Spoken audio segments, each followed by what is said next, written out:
Glory. Kaya nga po muli, ibinibigay natin sa Panginoon ang kaluwalhatian, ang lahat ng ating tinatamasa sa buhay, sa Kanya ang lahat ng karangalan. Kaya nga po, sabi sa mga awit 115, verse 1, "Huwag sa amin, O Panginoon, huwag sa amin, kundi sa iyong pangalan ay magbigay kang karangalan, dahil sa iyong katotohanan at dahil sa iyong kagandahang loob at dahil sa iyong katotohanan." Kaya sa Diyos ang lahat, lagi tayong magpatuloy lang. Salamat sa Panginoon sa mga dumalo. Sa araw po na ito, tayo ay nagpapalakasan sa ating pananampalataya sa ating Panginoon.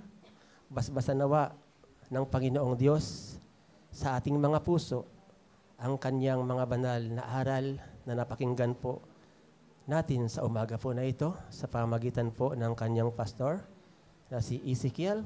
Purihin po ang Panginoon. Salamat sa Diyos dahil tayo ay naglilingkod sa iisang Diyos na tunay. Siya ay sinasamba sa Espiritu at sa katotohanan. Hawakan natin mahigpit mga kapatid ang turo ng Panginoon. Huwag tayong sumuko sa paglilingkod sa Kanya. Huwag tayo lagi na magreklamo, kundi ang ating gagawin, yung pagreklamo ay palitan natin lang laging pagpapasalamat. Laging magpasalamat sa Panginoon, imbes na tayo ay magreklamo. Magtiyaga ka lang sa Panginoon. Ipakikipaglaban ka ng Panginoon. Gawin mo lamang ang iyong bahagi.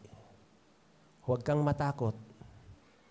Kaya kung inyong naalaala, napakinggan kanina, ang paksa ni Pastor Ezekiel, yung isang alipin nakatanggap ng isang talento, ngunit siya ay natakot.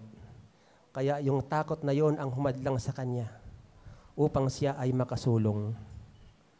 Kaya mahal tayo ng Diyos, tayo ay iniligtas sa kapangyarihan ng kadiliman, inilipat tayo sa kaharian ng Kanyang pag-ibig. Ating angkinin na tayo ay pinalaya na ng Panginoon sa kapangyarihan ng kadiliman o ni Satanas.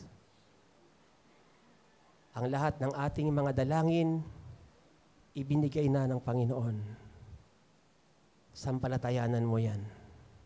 Sapagkat ang Diyos ay tapat sa Kanyang mga salita.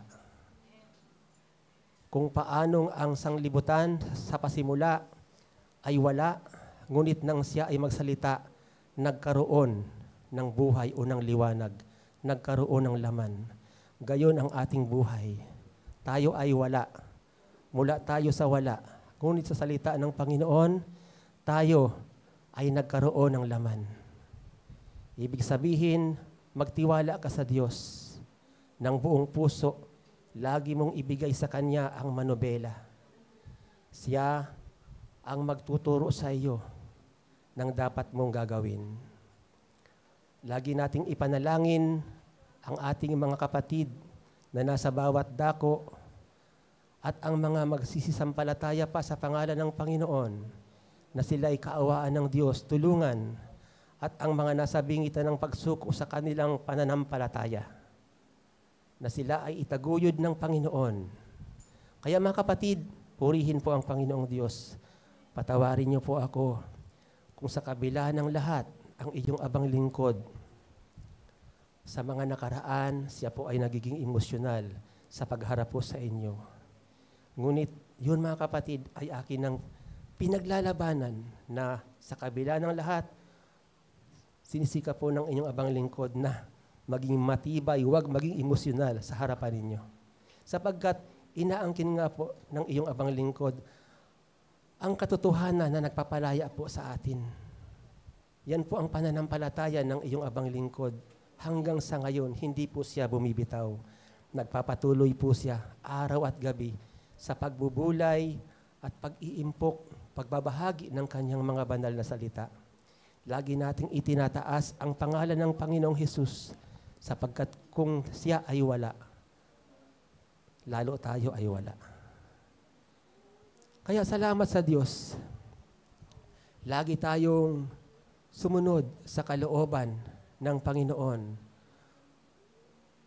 Laging buhay dapat ang ating pananampalataya.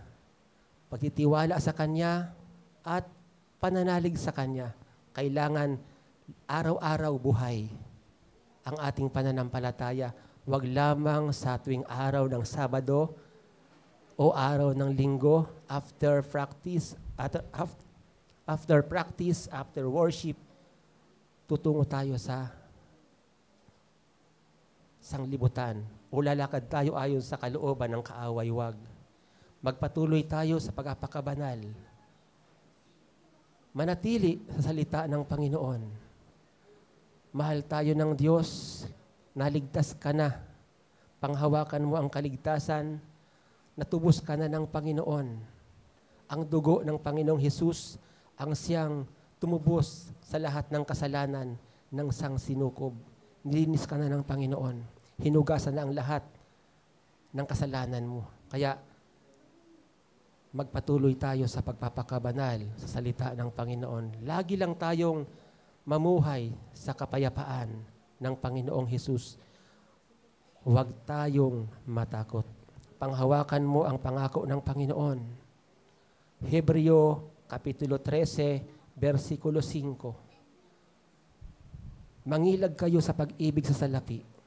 Mangagkasya kayo sa inyong tinatangkilik, sapagkat siya rin ang nagsabi, sa anumang paraan ay hindi kita papagkukulangin.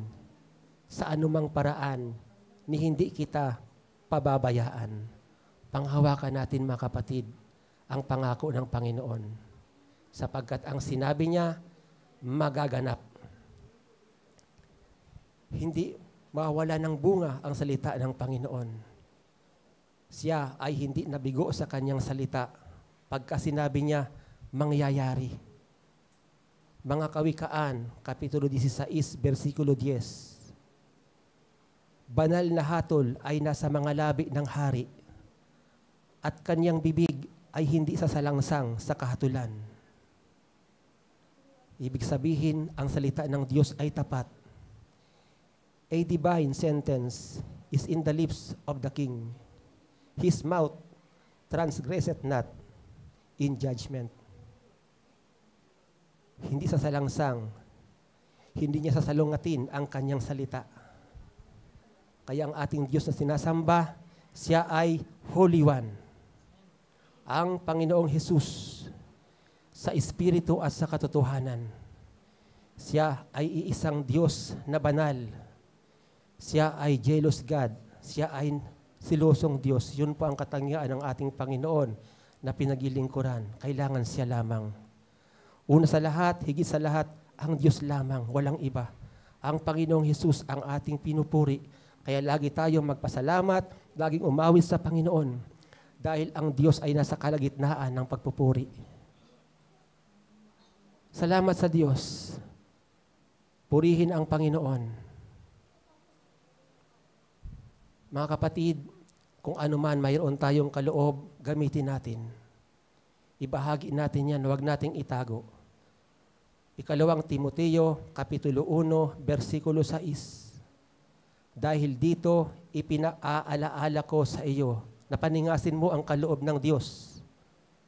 Huwag mong pabayaan ang kaloob ng Diyos na nasa iyo sa pamamagitan ng pagapatong ng aking mga kamay. Sabi ni San Pablo kay Timoteo, sapagkat hindi tayo binigyan ng Diyos ng espiritu ng katakutan, kundi ng kapangyarihan at ng pag-ibig at ng kahusayan.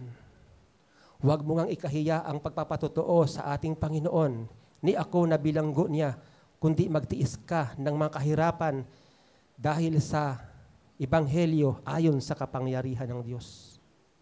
Kaya magtiis tayo lagi, mga kapatid. Maghintay. Purihin ang Panginoon.